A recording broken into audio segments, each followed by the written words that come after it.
Guys, welcome back to Book Review Thursday. Today we're gonna go over Cruel King by Rina. If you saw my book review last week, a couple weeks ago, I was going over God of Pain, also by Rina, and I talk about how she has a series that is the parents of the characters in those books. So this is what I did. I went back to reading these ones. This one is the start of Levi, King, and what's the girl's name? I am blanking right now. Astrid. And they have a daughter, which the daughter of these two is actually the daughter within the first book, which is God of Malice, which is my favorite book of that series that I've read until right now. I was also looking at the other ones like Aiden King. Well, his book is a trilogy, and I'm not in the mood right now to read 3 books talking about the same couple. And then there's another book which is the father of Aiden, so the uncle of Levi. So it's like the parent of the parents of the Legacy of Gods. But he's a duet. And same thing, I don't want to read multiple books about one couple. Because like, why do we need to elongate the drama? What is the point of it? Either way, let's get back into Cruel King. This goes over Levi and Astrid. Their families are enemies, and the reason why is because Astrid 3 years ago was on the car with her mom to go meet her dad. They got in an accident. Mom died, and mom ran into a man and killed him. And he ends up being the father of Levi. And because these families are both famous, they didn't want no drama. They like settled it, but they hated each other because they blamed each other for the death of that person, of their person. Make sense? We have Astrid. She's an artist, just like her mom was. And if you read God of Malice, her daughter ends up being an artist too, which I guess we have a female artist streak on the family because it's always the female that ends up going into the art, which I think is very cool. Her mom was a tattoo artist, actually. So the mom, the dad, and her have matching tattoos of a sun, a moon, and a star. Dad, the sun is color, mom, the moon is color, and daughter, the star is color. And I thought that was so cute. I feel like I would like to do that. I don't know. I think it would be nice to have like matching tattoos with your parents. Even though I feel like some people will think it's lame. I think it's sweet. The dad of Astrid is married and has a stepdaughter that he hasn't adopted. She doesn't have his last name, but they have always been rude to Astrid. And this bugs me because the way I think about it, if I'm bringing this woman into my life and you don't get along with my kids, you're done for. But to his benefit, he married this woman when Astrid was 7. And she didn't start to live with them until she was 15. Because I think she was 18 in this book, or turning 18, so 14 in this book. And so he's been married to this woman for 7 years before Astrid came into the picture. And she came along with another daughter into this marriage, and they were like so mean to her. There's also a book about the girl in which it makes us like feel bad for her, and I'm like, she was a bitch. She always taunted her. She like hit her, make fun of her, insulted her, and then you want us to feel bad about this chick? Sorry, no. I don't care how sad her life was. You make your own choices. You can have the worst upbringing of your life, but at the end of the day, you decide to be trash or not. Sorry. Next. And then we have Levi. His mom abandoned him, so he lived with his dad. His dad had mental problems, and then he died and went to live with his uncle. His uncle is very controlling, very cold, very how would you say impotent, like impotente, like his aura as a person is like scary. He doesn't give details like, oh, I'm a good, nice guy. He's like, no, I'm terrifying and you should be terrified of me. Kind of vibe. But they go to school, to high school. This one happens in high school before they go to the Royal Elite, which is in college, and the stories where their kids' stories happen. So there's a lot of drama because it's high school oriented kids. But it didn't feel very childish, if that were to say it. Like, it would have been a college, I would have believed this was a college romance, because it talked about like them doing parties, being very oriented like in football, and how they're treated as gods and stuff like that. I went to a public school in New York City, and we didn't have football teams. We had a baseball team, but it was never really crazy like this. Maybe because it was a public school. How was your school experience? Was it anything like in these books or like in TV shows? Because it not realistic, at least to me. Everything starts at a party because the best friend of Astrid, his name is Daniel. He likes to go to parties, and he drags her with her.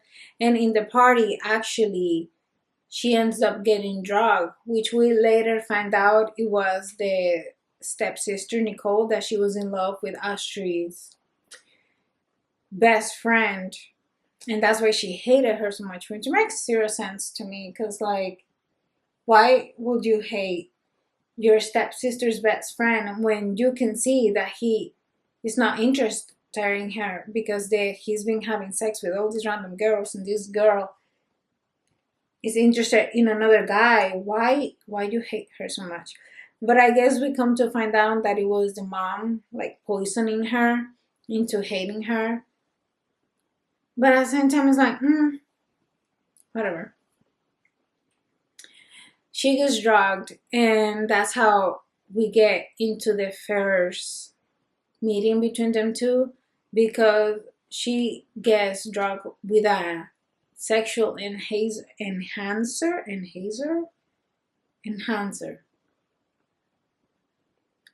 A drug that makes you horny. So every single time she gets touched or something, she wants to have sex with him, but he realizes she is drugged and then just walks away from her. But that was the spark that started all the attraction of him to her, especially because his uncle told him to not mix with her last name, and Levi hates his uncle, or the part that is very controlling to him. So he sees her as a win-win. He's like, I get a girl I'm interested in, and then I get to piss off my uncle. One of the things Astrid mentions about him is the way he smells, which I thought was very interesting. Smells like clean soap mixed with expensive cologne and smoke. What kind of smoke? Cigarette smoke? Like a bonfire smoke? But I can see how it will smell good. Like clean soap and expensive cologne and smoke. It gives you like an edgy, rugged scent vibe. At least I think it does. It's an interesting concoction way to describe something.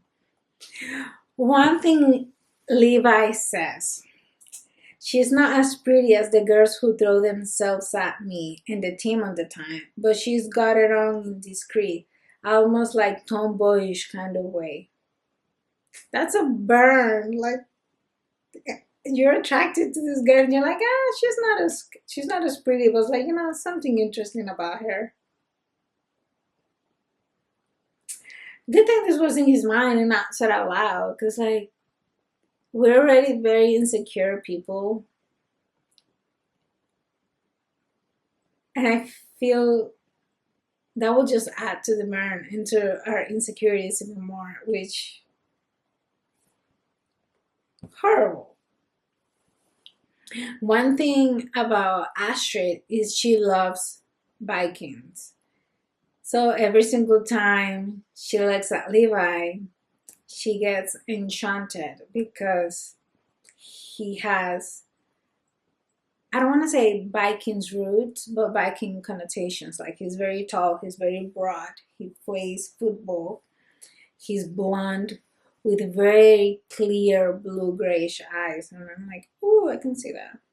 Going down the book, there's an trauma within the school in which somebody posted photos of Astrid and Levi, and they are erotic. Erotic. I cannot speak today. English is not working. They are compromising sexual photos of them too. And everybody at the school starts turning towards her and it's like calling her slut, whore, etc. But in the pictures, they blurred Levi in his car completely, so the only person you can see is Astrid. By the way, I really like that name. It's very beautiful. And in the school, he says Astrid is under my protection. Mess with her and you'll have a personal problem with me. I'll bury you so fucking deep you'll pray for death instead. Why he didn't say he was the man in the pictures? Why keep that quiet? I don't know. That kind of bothered me. They have a fight, and he brings her to what they call the meetup, which is a house that the close members of the team of their friends used to meet at, and it's very secluded. It's within the woods, so he brings her there by herself, and this is the first time they actually have sexual intercourse. They had sexual acts before, but never up to penetration. And he is very angry at her at this point. Let me go, Levi.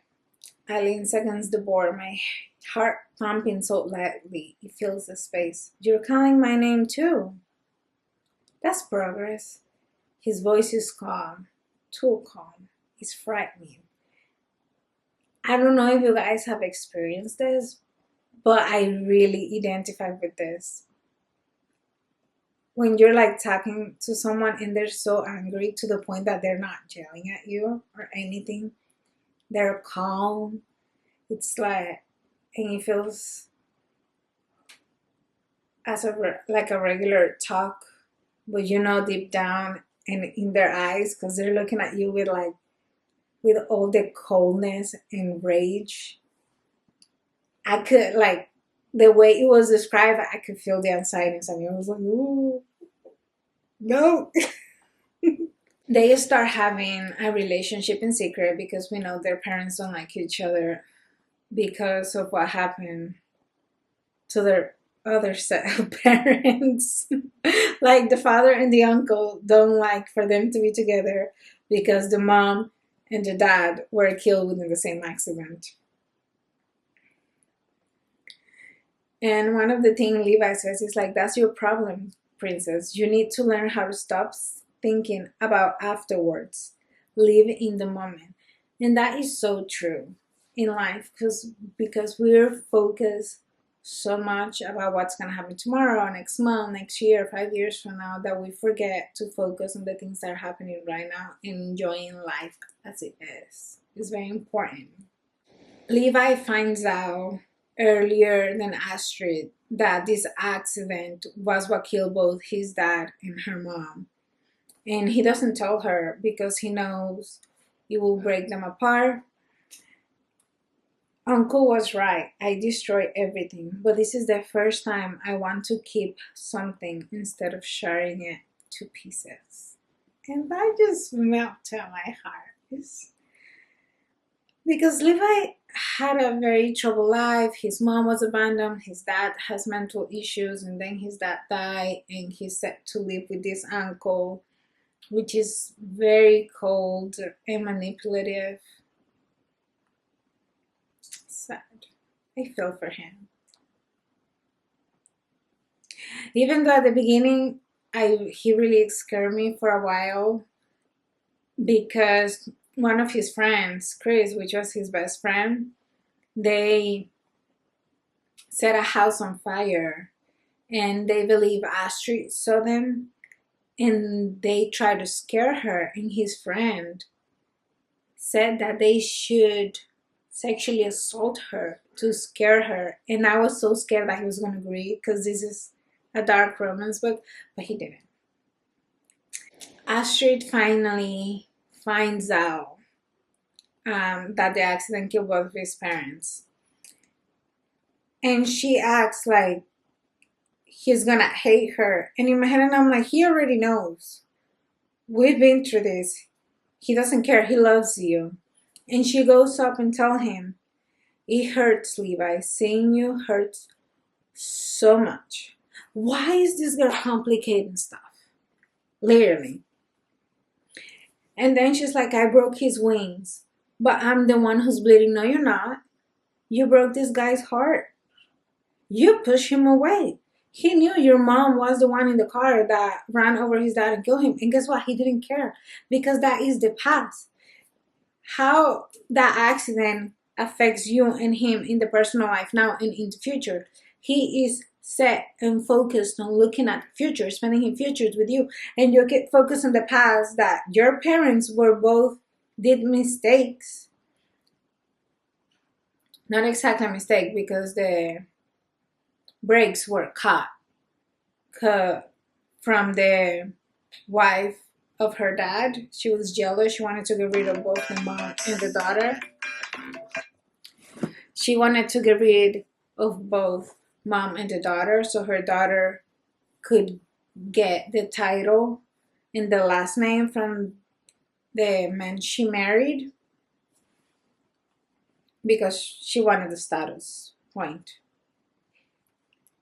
But yeah, it pissed me off so much how Astrid was so locked into the past when we know Levi didn't care. He just wanted to spend his life with her. He was willing to look over everything, lose all his inheritance money just to be with her. And this girl is complicating everything. This book made me angry. She made me angry. But it gets better, I guess. And it's one of the things like her dad has to go and tell her so she can wake up.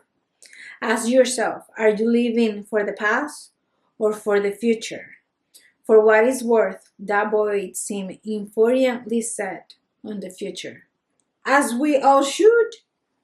The past is not going to change. The past is the past. No matter what, how much you want, no matter what you do, we cannot go back in time.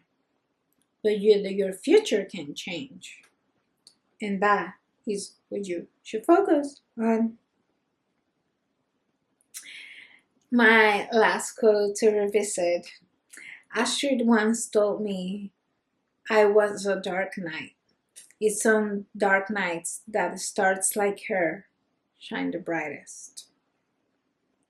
And that was so poetry. I really love Levi. Levi was my favorite character within this book. And we have the other characters within the book. We have books for them. One of them is the cousin, but his book is a trilogy, and I don't want to read a trilogy talking about the same couple, so I can try and skip forward to the other ones, or what I'm probably going to do is go back to Legacy of Gods and finish that series, because that series is one couple per book, which is what I want to do. On and all, I give this book a 4 out of 5. Despite the spicy scenes, sexual scenes, physical enhancements scenes were good. I do think the spicy scenes in the kids' books, Legacy of Gods, are much, much better. So I'll give it like a 2 out of 2.5, 3 stars out of 5 in spice level. I left a lot of stuff out of this book. So there's a lot more drama and a lot more intricacy within the characters for you to read. I'm trying to give spoilers, but not like kill it for you. Let me know what you guys think about this book if you read it. And if so, what other books should I read? Have you read the Duet of the Ankle and the trilogy of Aiden? If so, let me know. Is it worth the reading? Should I put the time into reading them? Because I kind of want to read them, but I kind of don't. Let me know what you think. And I'll see you next Thursday.